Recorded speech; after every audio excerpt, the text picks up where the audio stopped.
2024 সালের এইচএসসি শিক্ষার্থীদের সিলেট বোর্ডের আইসিটি পরীক্ষা অনুষ্ঠিত হয়েছে। এটি মূলত ক সেটের অ্যান্সার। তো চলো ভিডিওটি শুরু করি।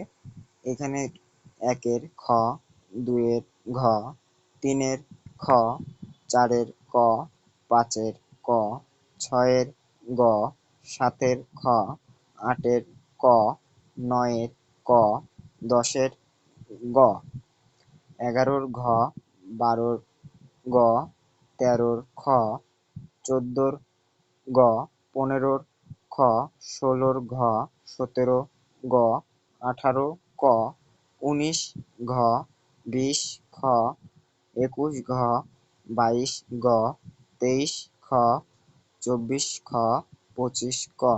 তো ভিডিওটি ভালো লাগলে চ্যানেলটিকে সাবস্ক্রাইব করে দিয়ে পাশে থাকা বেল বাটনটি অন করে দেবেন। আমাদের চ্যানেলে মূলত সমস্ত বোর্ডের এমসিকিউ প্রশ্নের সমাধানগুলো নিয়ে আমরা ভিডিও আপলোড করে থাকি। ধন্যবাদ সকলকে।